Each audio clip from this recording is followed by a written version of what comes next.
Hello, my friends. Welcome to another episode of From Impossible to Inevitable. I'm your host, Megan Bauer. I'm so grateful that you pressed play today. Couldn't decide if I was going to say press or push, so it came out weird. Sorry. And I'm grateful for your subscriptions, for your likes, and your comments. If you're new to the podcast, there is a YouTube version of the podcast where I've actually recorded myself in video, so you can see me and all of my cool jazz hands and whatever I decide to do with my hands. So if you are watching me on YouTube, you can, of course, listen in on a podcast platform. Um, yeah. Okay, so today I have a really fun one for you, and I'm really excited about it. Today I am going to share with you 3 lessons I have learned from my 3-year-old. Now, if you know me personally and you know my daughter personally, her name is Kenna, my little one. She is a bright ray of sunshine. She is so thoughtful, so kind, so loving. She's a lot like her big sister in that way. They are both so very loving, so very sweet. Kenna's at this really interesting age, though, and she teaches me a lot about the ways that I can improve my life. she demonstrates just through her behavior things that I want to emulate, which is just phenomenal to me because she's 3. And there's a lot that I can learn from her and that I try to learn from her. Anyways, I just want to share 3 of these gems with you that if everybody were to implement these things in their life, it would make a massive difference in the energy and feeling of society as a whole. The first one is Kenna is so good at finding the most exciting things about every day. I could take her to the grocery store, a regular trip to the grocery store, and on the way in, she is skipping and jumping and saying, "This is the best day ever." Then we're just going in for a few random groceries, whatever. I haven't promised anything amazing. I didn't say we're going to get a toy or cupcakes or anything. And it's the best day ever. And I look at her, and what's so mundane to me, so I gotta go to the grocery store.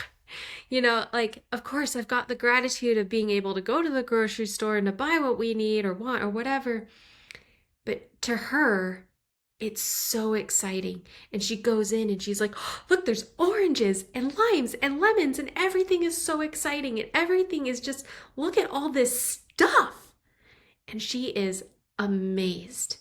And it's just so normal to me. It's just so it doesn't even register in the stream of consciousness thoughts, all of the options, all of these things. And she is just so excited about all of it. I love that. I love that because there's so much that we can be excited about should we choose to be excited about it. We'll be driving down the road and she'll see a school that we just pass. We don't know anybody who goes there. She's not going to go there.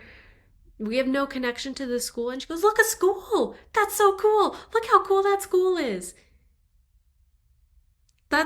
Yeah, I guess it's a pretty cool school. And I don't even notice because it has no meaning to me. Apparently, I feel like I can't appreciate it. So I have been looking for little ways to be excited about the everyday. One of the things that I have found is on the drive to my daughter's bus stop, my older one, I've just been looking around at houses and yards and all the things that are on this drive. And it's kind of a back road, and it's kind of a rural-ish area, so there's a lot of houses that actually are horse property. And I have noticed a little baby horse and its mama. And every time I drive by, I look for that little baby horse and I let myself get so excited about that cute little baby horse and its mama.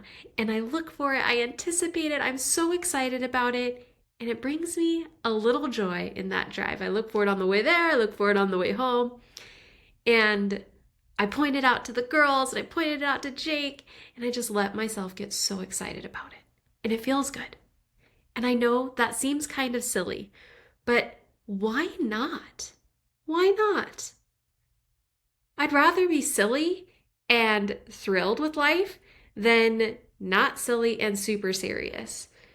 That's kind of been an ongoing issue for me, actually, is just being so serious and so uptight about things. Like, yes, the girls need good, nutritious dinners, but if once every 6 months or something we have milkshakes for dinner, it's not going to be the end of the world. And we did that once. We decided, let's go get milkshakes before dinner. And then after that, we weren't hungry. So that ended up being dinner. And you know what? It was fun and it was fine. And there were no problems. And I personally just need to let go a little bit.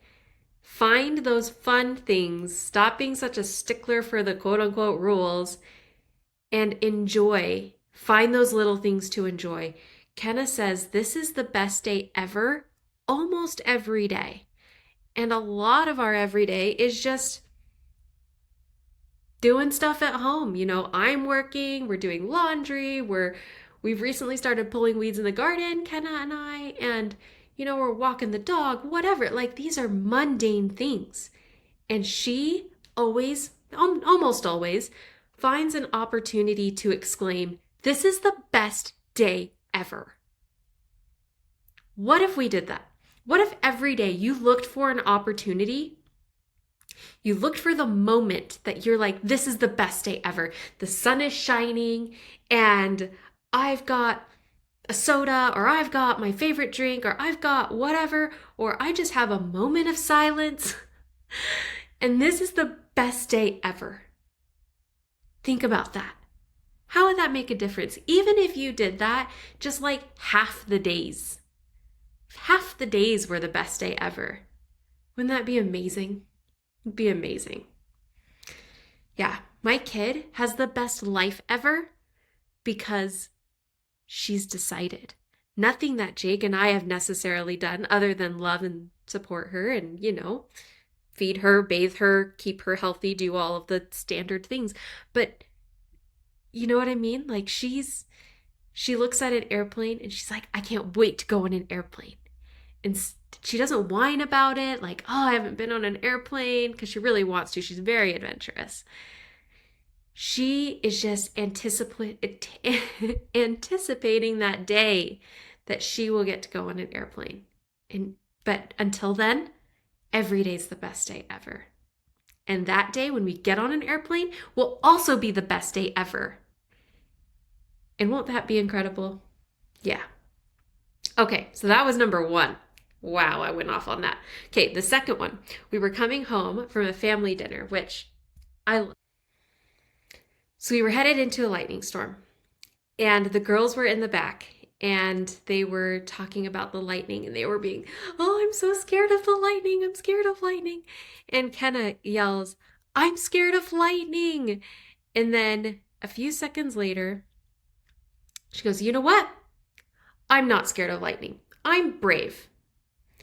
And she didn't exclaim any fear about lightning all the rest of the way home. Even as it started to rain, even as we started to hear thunder, she was like, I am brave. I'm not scared. And this really struck me because she decided in a moment that she was feeling fear and that she had a decision over what she could feel. And she chose to feel something differently. She chose to choose. She chose to choose. She chose to not feel fear or to not engage in that fear. She said, I am brave. She made that choice. So that was phenomenal to me because most of the time when we feel something, we're like, this is what I'm feeling and that's that. And I don't know what you want me to do. This is just how I feel. However, we have control over how we feel. She didn't have any control over the situation, over the circumstances. There was a storm and we were driving into it. She couldn't control that. That was just what was going on. And but she knew, or she realized on probably a subconscious level because she's 3, that she could choose how she was going to react and respond to this situation that she was in. And she chose how she wanted to feel. She didn't want to be afraid of it, so she chose not to be. I understand this can be so complex and it can be so simple. So rather than looking at all the situations of feel and that you feel like making a different choice on how you're going to feel, rather than looking at those situations that feel impossible to change your feelings on, look at the situations that feel manageable for you to change your feelings on. Because yes, this can get complex. This can get crazy. Yes, yes, yes. Totally get it. Also, there are situations in which it's not complex, it's not crazy, and you can choose to make a different choice. You can look at the sink full of dishes and you can choose to be frustrated that someone else hasn't done them. Or you can choose to be like, yeah, we've all been a little busy and that's okay. It's okay that there's dishes in the sink. I'll get to them later, or somebody else will get to them later, or I will show my love for the people around me by go ahead and doing them and not being frustrated about it because this is the situation and I can choose how I feel about it. That's what I'm talking about with like simple things and finding those little simple things and changing how you feel about it. The last lesson I've learned from Kenna ties into the same experience. I just realized that my sweaters must have been on the hanger weird. If you're not watching me, you don't know what I'm doing, but it's kind of bothering me now. Well, that's sad. Looks like I've got like some sort of growth. So there we go. All right. Anyways, if you're not watching me, you have no idea what's happening, and I apologize. And if you are watching me, you're like, yeah, that is weird. That's unfortunate. Apparently, I haven't worn this in a while. Okay, moving on. I'm just gonna maybe fold my arms. Just kidding.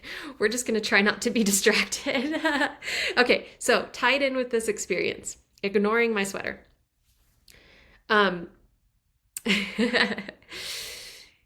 Kenna,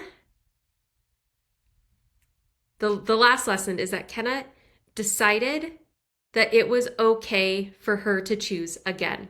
Remember at the beginning of this story, Kenna exclaimed, "I'm so scared of lightning." And then she decided to change her feelings, how she saw the situation, what she wanted to feel. She also decided it was okay to change her mind. She decided it was okay to choose again. I had at first, my first reaction was to choose that I was scared of lightning. On second thought, I am choosing something differently. Now, it's okay to have first knee-jerk reactions, first knee-jerk responses. It's okay to walk by the sink full of dishes, and feel frustration or annoyance or whatever it is. And it's okay to choose again. It's okay to say, yes, I felt that. And now I'm choosing to feel this. I'm choosing to be okay with it. I'm choosing that that's not annoying. I'm choosing that that's not frustrating. I'm choosing that it's fine, that it's a neutral thing. Because it is. A sink full of dishes is a neutral thing. It's not good. It's not bad. Think about a sink full of dishes from a family party that represents family from in your home, that represents memories being made, connections being strengthened. And that's a beautiful thing. Okay? So the actual event is neutral. And we've talked about this before. And you get to choose how you respond or how you look at that. And you get to choose again. You get to decide that you can make a different choice. So there you have it. I have an incredibly wise 3-year-old. And I love watching her. I love watching her enjoy life. And I am really aiming to soak up her enjoyment of life and her fascination with it and her wonder and her, control of herself. And also, she's 3. There's going to be a long road ahead of her. And I just want her to preserve these things because I'm sure at some point we were all so wondrous about life. We all enjoyed going to the grocery store. We all thought doing dishes was fun at some point. And then somewhere we lost that. Somewhere it became mundane. Somewhere it became ordinary. Somewhere it became a chore instead of an activity. Somewhere. And just as we decided that it was a chore instead of an activity, we can decide it's an activity instead of a chore. We can choose again. We can make that choice. There you have it. Lessons from a 3-year-old. All right, that's what I have for you today. Thank you so much for joining me. Thank you for pushing play. I appreciate you, and I wish you the best day ever. And of course, all the sparkly things, because why not? All right. Send you love. Bye.